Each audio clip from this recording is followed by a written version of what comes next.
tu te repointes ici, t'es certain de repartir avec la bite dans un Tupperware.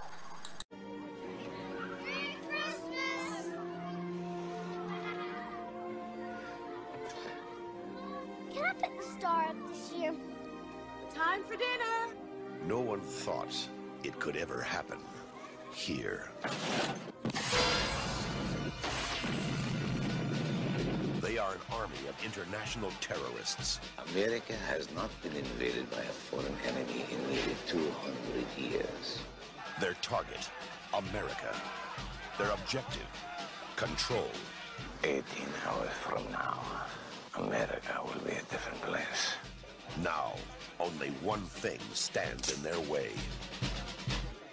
It's time to die.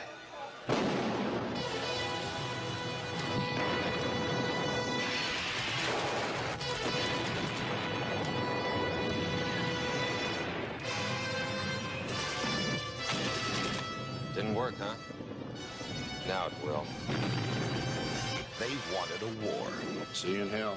He gave them one. Send me a postcard. Chuck Norris. Invasion USA.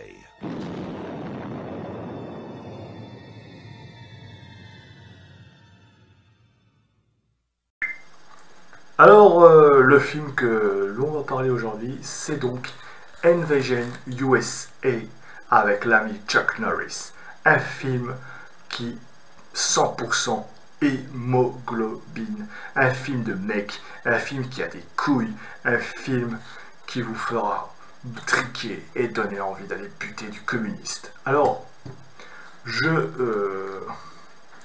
c'est un film pour moi doublement, c'est un film de mon enfance, on va dire, parce que j'ai connu ça quand j'étais gosse, ça me rappelle les années où j'allais au vidéoclub.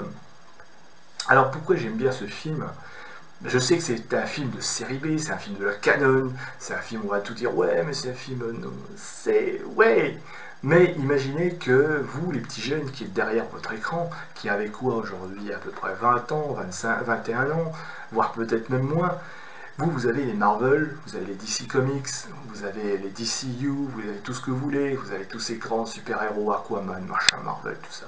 Et bien nous, à l'époque, quand on avait votre âge, à 12 ans, dans les années 80-90, et bien surtout les années 80, et bien nous, c'était nos super-héros, ça. Ça, c'était nos super-héros. Nos super-héros, c'était Chuck Norris, Arnold Schwarzenegger et Stallone qui défoncent le cul de terroristes communistes. Et bien c'est exactement ça.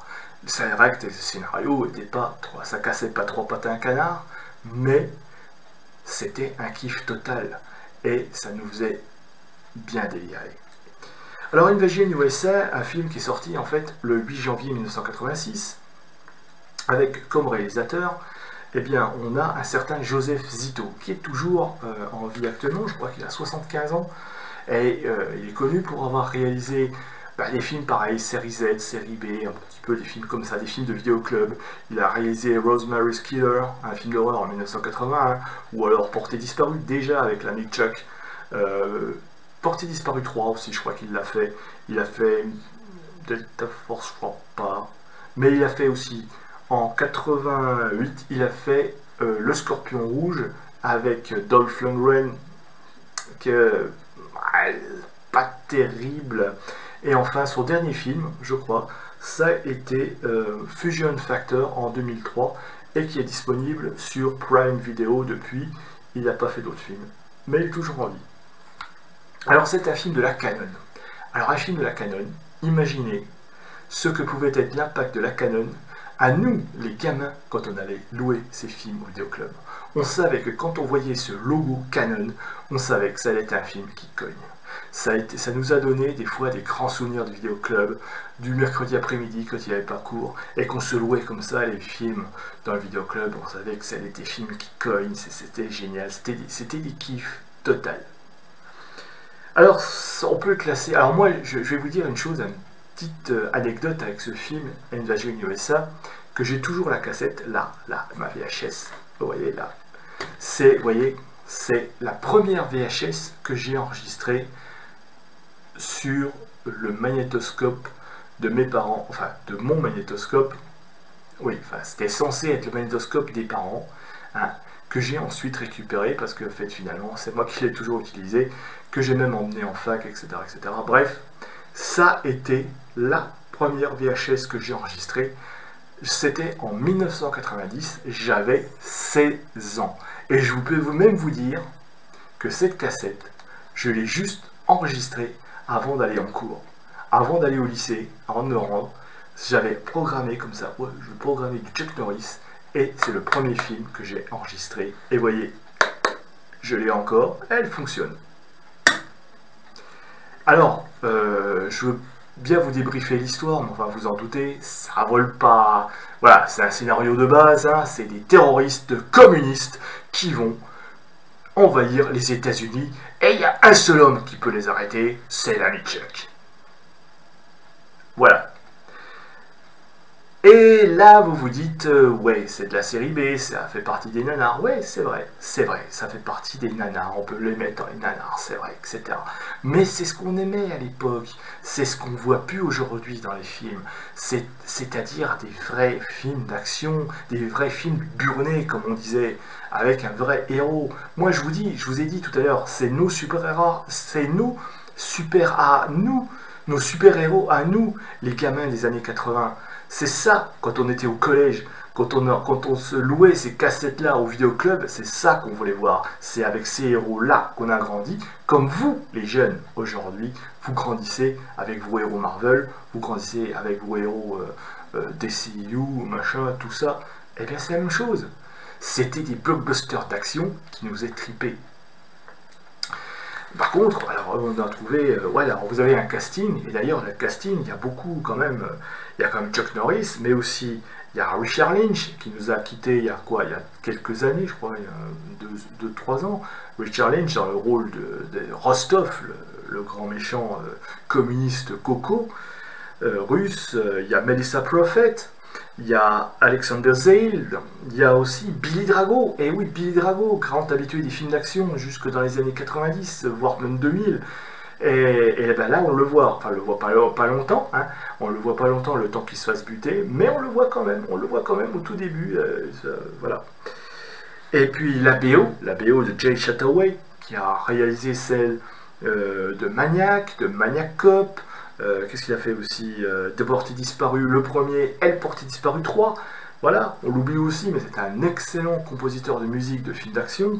Et puis là, voilà, on sent qu'il a l'habitude aussi des films d'horreur, parce que des fois, comme ça, il sait maintenir le suspense dans certaines scènes. Et puis produit, bien sûr, par la Canon. Hein, on connaît tous Yoram Globus et Menahem Golan, le couple infernal qui nous a fait triper avec plein de films comme ça. Bref, alors, c'est un film purement d'action, mais il y a des scènes qui sont tellement iconiques, et dont une qui est assez avant-gardiste, puisque c'est la fameuse scène où on est là, par exemple, dans un quartier de Miami, parce que oui, ils envahissent les États-Unis, et puis cette scène, on a un peu comme ça une famille, toutes des familles qui se réunissent, c'est la préparation de Noël, et on a les terroristes qui arrivent, et puis on voit comme ça des familles heureuses, d'un seul coup, l'enfer se déchaîne. J'ai envie de dire, c'est déjà, c'est très bien filmé, c'est vraiment montré la violence crue, ça s'était jamais vu pour l'époque, et en plus, j'ai envie de dire, on filme un attentat, les gars, on filme un attentat sur le sol des États-Unis. C'est autant. Alors à l'époque, ça paraissait fou, ça paraissait un petit peu hallucinant. Mais je vous rappelle, en 2001, qu'est-ce qui s'est passé? Il n'y a pas eu un attentat sur les sols des États-Unis, là, avec les 2 tours qui s'effondrent? Ils en parlaient déjà, là, en 86. Alors certes, c'est pas un attentat aérien, c'est pas un attentat, c'est pas deux avions qui foncent sur des tours, mais c'est des terroristes qui sont sur le sol américain. Et ils y avaient déjà pensé. Quelque part, voilà, c'est... Et c'est pas un film, on va dire, ouais, mais c'est un film réganien. Eh bien, pas forcément. Parce que c'est un film qui critique beaucoup la société américaine et le mode de vie, mais derrière le mode de vie à l'américaine, c'est le mode de vie occidental, comme ça, à se reposer sur ses lauriers, et puis à ne pas voir la menace quand elle arrive. D'ailleurs, c'est assez hallucinant de se dire que, ouais, les États-Unis, ouais, c'est la grande nation armée qui possède des flingues, machin, on peut acheter des armes, on a des milices, on est une nation armée. Mais s'il y avait une menace d'une invasion étrangère menée par des terroristes communistes, bah oui, bah, ça c'est autre chose, hein, je vous explique. Mais vous seriez même pas capable de l'enrayer avec vos armes, c'est juste que de la gueule, mais vous serez même pas capable d'enrayer une menace. C'est ça que renvoie ce film. Et c'est pour ça, c'est... À l'époque, les pro-Reagan, tout ça, ils vont dire « Ouais, c'est le gros film avec un héros. » Oui, mais un héros. Là, vous avez un héros. Certes. Mais vous, la nation armée, vous ne seriez même pas capable de repousser cette invasion. Et oui, critique aussi. Critique de l'anti-réganisme, quelque part. Bref, ce film possède... Alors, je veux dire, l'action est non-stop. Hein. C'est vraiment une action non-stop, ça ne s'arrête pas. Du début jusqu'à la fin. L'intro, déjà, je crois que Joseph Zito, il est d'origine un petit peu étrangère, donc l'intro avec les immigrés cubains, ça lui rappelle peut-être son passé à lui, hein, même s'il est né aux États-Unis, mais bon, on a tous des racines étrangères, alors voilà, ça reprend un petit peu les immigrés cubains qui viennent en Floride, et puis qui sont là, machin, bon... Les ennemis, les ennemis, c'est quoi? C'est des communistes, hein, des communistes, on est dans les années 80, hein, dans les années 80, le méchant ne peut être qu'un communiste. Un communiste, et en plus, s'il a l'accent russe et qu'il s'appelle Rostov, alors là, c'est le combo total. Mais incarné par Richard Lynch, c'est un petit bijou. Alors, voilà, c'est vraiment... Mais c'est vraiment, l'histoire est bien faite, quoi. Je veux dire, on a tout ça comme ça, on voit, d'abord on est avec les terroristes, et puis après on va faire connaissance avec Chuck Norris, on va comprendre plus tard que c'est un ancien agent de la CIA, et puis qui vit comme ça en Floride, avec un espèce d'Indien, où ils chassent tous les deux. Ah bah oui, attends, parce que Chuck Norris c'est Chuck Norris, hein, il chasse quand même les alligators à main nue. Ah bah attends, ouais, c'est Chuck Norris, hein. Attends, et puis voilà, et puis bon, il vit tranquille. Bon, les attentats se font comme ça, et puis là, bon, on a une espèce de mec de la gros pont de la CIA qui vient retrouver l'ami Chuck, Aram, tout ça, dans les marais, qui est Chuck, on a un problème. Enfin, il s'appelle Matt Hunter, hein, moi je l'appelle Chuck pour... voilà, bref. Alors, il dit, Matt, Chuck, on a un petit problème, voilà, faut que tu nous aides, parce que, ouais, mais attends, Rostov, et là, flashback, on s'aperçoit que le Rostov, eh bien, il le connaît, hein, Rostov, il le connaît, le terroriste, parce que, oui, il a voulu faire un attentat, je pense, tu étais dans un pays d'Afrique, avec l'ambassade, voilà, l'autre, il devait préparer comme ça, à buter à la fois l'ambassadeur américain et le président du petit pays d'Afrique, là, mais attention, il était déjà là, Chuck, il l'avait protégé, et il lui avait envoyé une espèce de John Sparta dans la face pour l'arrêter, mais il l'avait pas tué. Et puis là, ils viennent, ok, ouais, bah Rostov, il fallait pas m'empêcher de le tuer la dernière fois. Alors bon, ok, la mission, allez vous faire foutre, c'est votre problème, c'est plus le mien. Sauf que le terroriste Rostov, lui, il a une appréciation fixe. Il s'est fait humilier une fois par Matt Hunter. Il veut essayer de l'avoir avant de déclencher l'opération. Alors ils vont le trouver comme ça. Alors je sais pas comment. Vu qu'il habitait... Alors est-ce qu'ils sont bien renseignés? J'en sais rien. Bon, peu importe. Hein, c'est pas l'une des grandes incohérences du film. Mais bon, alors ils vont le trouver comme ça en mode badass sur des herbes comme ça. Allez, ils vont arriver là parce que lui il était en train de couper le bois. Il vit avec son espèce de tatou aussi. Ah oui, parce qu'il y a un tatou en animal domestique, hein, ma foi, pourquoi pas. Hein, bref. Alors voilà, et puis tout d'un coup il arrive. Ouais, mais il y a l'Indien qui arrive derrière. Attention, Matt, ils sont là. Il se fait buter, boum. L'autre il en bute un, l'autre va. Ok, et puis après l'autre il a juste le temps de sauter. Wow, comme ça en mode par la fenêtre, tout ça. L'autre ils sont.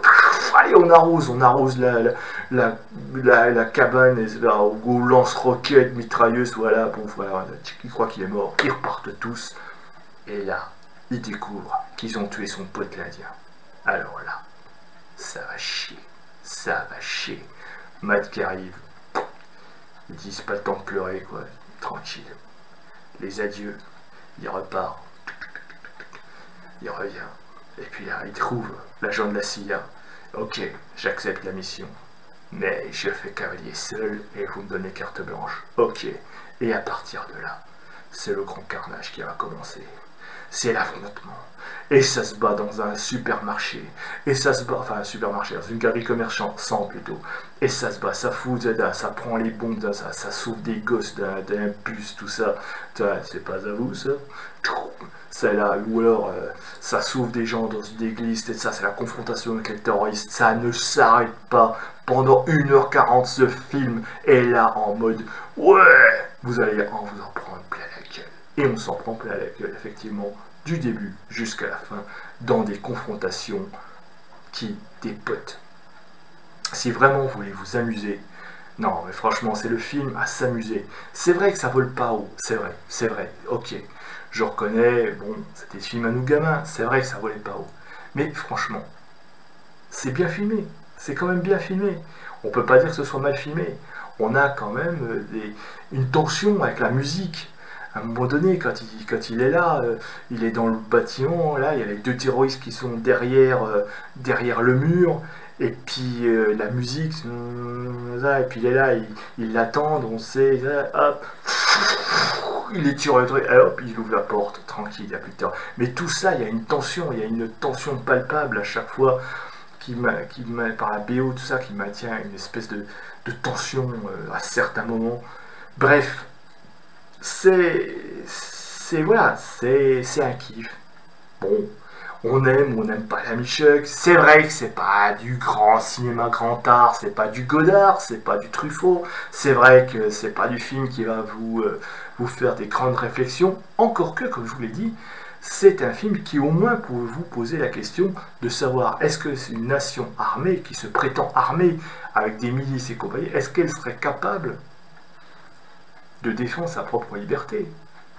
Quelque part, ce film nous invite aussi à réfléchir. Bon, voilà, c'est pas la grosse réflexion, mais quand même, il y a ce petit message bien senti. Pour le reste, hein, voilà. Ce genre de film, eh bien, qui nous fait plaisir. Et c'est le genre de film aussi qu'on ne verra plus aujourd'hui, parce que c'est vrai que certaines punchlines qui passent plus aujourd'hui, il y a certaines un petit peu, voilà, on n'aime plus trop ce film-là. C'est le monde, la société est devenue une société de couilles molles, hein, qui n'aime plus ce genre de héros. Maintenant, il faut des héros qui s'excusent. Oh, mais j'ai tiré. Oh, mais oui, mais j'ai des problèmes psychiques. Et puis voilà. Là, c'est un héros qui est bien dans son slip, là, avec les couilles accrochées au pantalon, et qui va sévèrement burner tout ça, et qui tue sans remords. Parce que c'est des terroristes, et que ça mérite de crever. Voilà. Il n'y a pas à se faire tout ça. Tu envahis les États-Unis, ouais, tu envahis l'Amérique, mec. Je te bute. Eh ben c'est ça. Voilà, c'est ça qui nous plaisait. C'est des héros comme ça qui nous plaisaient, bordel. Et c'est ça qu'aujourd'hui, on ne retrouve plus. Des héros qui avaient aucun remords quand ils tiraient. Putain de merde. Ça, les héros des années 80, c'est avec ça qu'on a grandi. Et c'est nos héros, et c'est tant mieux, bordel. On veut retrouver ça. Quelque part, on veut retrouver ça. C'est vrai qu'on ne réfléchit pas. C'est vrai qu'on n'est pas là, c'est pas un film, on est là pour penser. Ok, j'aime le cinéma dit intellectuel où on pense, mais quelque part, ça fait du bien ça. Et franchement, ça, un samedi soir, avec une bonne bière, avec des chips, allongé sur votre canapé, c'est l'idéal. Si vous aimez le cinéma 100% action, vous allez kiffer Invasion USA. C'est dans la lignée aussi. Et après, vous embrayez avec Delta Force, avec Portée Disparue 2, Portée Disparue 3. Qu'est-ce qu'il y a encore? Le Scorpion Rouge, même avec Dolph Lundgren, même s'il n'est pas terrible quand même. Mais ça fait rien, c'est du bon. Vous savez, c'est le même genre. C'est des films de la canon. C'est des films qu'on regardait. C'est vrai, on ne regardait pas ça. C'est vrai que c'était pas des films d'auteur ou ça, mais... Enfin, films d'auteur. Mais, ouais, il n'y a pas de message. Mais putain, ce que ça nous faisait du bien, quoi. Putain, ce que ça nous faisait du bien. Alors oui, j'en parle, etc., etc. Mais franchement, moi, c'est mes films d'enfance. C'est mes films, j'ai grandi avec ça. C'est mes plaisirs. Je vous dis, les petits jeunes, vous avez grandi avec les Marvel. Vous avez grandi avec le DCU, avec le Marvel Universe, avec vos Avengers, avec tous vos films là. Ouais, qui débordent d'effets spéciaux. Mais nous, ça, c'était nos super-héros à nous. Et il n'y avait peut-être pas autant d'effets spéciaux que comme vous en avez aujourd'hui. Avec numérique, ça déborde numérique. Mais nous, c'était des vraies cascades, c'était des vrais explosifs, c'était tout ça, c'était monté, il y avait du boulot de montage, il y avait des putains d'ingénieurs qui réglaient tout ça. On bossait dans ces films, on bossait. Aujourd'hui, vous prenez un petit ingénieur, ma carte graphique, tout ça, et puis je fais. Mais là, les gars, fallait les mettre en place tous les trucs. Et ça aussi. Et sans effets spéciaux numériques. Eh ouais, et ça se voit, il y avait du boulot, mine de rien. Donc voilà, Invasion USA avec Chuck Norris, c'est pas du Godard, et c'est un bon kiff. Si vous aimez les films d'action, je vous le recommande.